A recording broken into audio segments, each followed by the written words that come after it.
मसीह यीशु के अजीम बाबरकत और जलाली नाम में देखने वालों और सुनने वालों की सलामती हो। खुदावंद आपको बरकत पर बरकत दे और महफूज रखे। आज की शाम मैं आपके साथ खुदा के कलाम की चंद बातें करना चाहता हूँ। कलाम मुक़द्दस में लिखा है कि ज़िंदगी और मौत ज़ुबान के काबू में है और जो कोई इसे अजीज़ रखता है इसका फल खाता है। कलाम खुदा का पढ़ा जाना और सुना जाना हम सब के लिए बरकत का बाइस हो। मसीह में मेरे अजीज़ों, ज़ुबान और ईमान का बड़ा गहरा ताल्लुक़ है।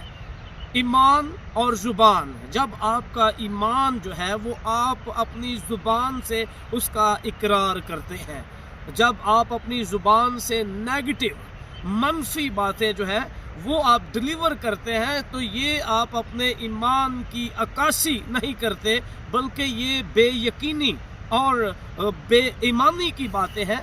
जब आप ईमान की बातें डिलीवर करते हैं कि खुदावंद मेरे लिए सब कुछ करेगा, जब आप बोलते हैं कि मैं दौलतमंद हूँ और गरीब नहीं हूँ, मैं तंदुरुस्त हूँ और बीमार नहीं हूँ, मैं बढ़ूँगा और घटूँगा नहीं, मैं जीतूँगा और हारूँगा नहीं, तो इसके पीछे आपका ईमान है।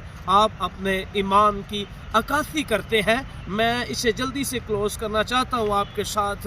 पुराने अहदनामा जो खुदा की इल्हामी आसमानी लाखिता ला तब्दील किताब है इंजील मुक़द्दस, उसका जब पुराने अहदनामा से जब हम उसे देखते हैं, जब खुदा के बंदा बुजुर्ग मूसा ने 12 लोगों को भेजा मुल्क मौदा के लिए, मुल्क कनान की जो है सूरत हाल दरियाफ्त करने के लिए, तो 12 लोगों को भेजा और 12 लोगों को भेजा कि जाएं मुल्क कनान को देखें, जो वादा की सरजमीन है, प्रॉमिस लैंड है, उसमें दाखिल होने के लिए खुदा के बंदा बुजुर्ग मूसा ने भेजा उन्हें।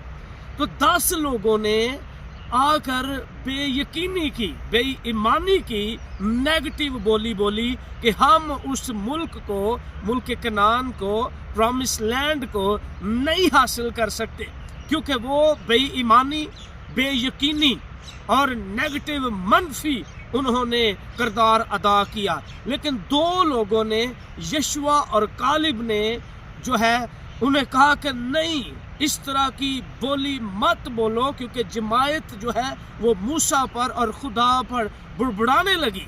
लेकिन यशुआ और कालिब ने कहा नहीं, हम ज़रूर उस मुल्क को लेंगे, क्योंकि यकीनन खुदा हमारे साथ है। और आखिरी बात, अगर 10 लोगों ने बेईमानी की बोली, नेगेटिव और मनफी बोली, खुदा ने कहा ये 10 लोग हरगिज़ मुल्क कनान में दाखिल नहीं होंगे।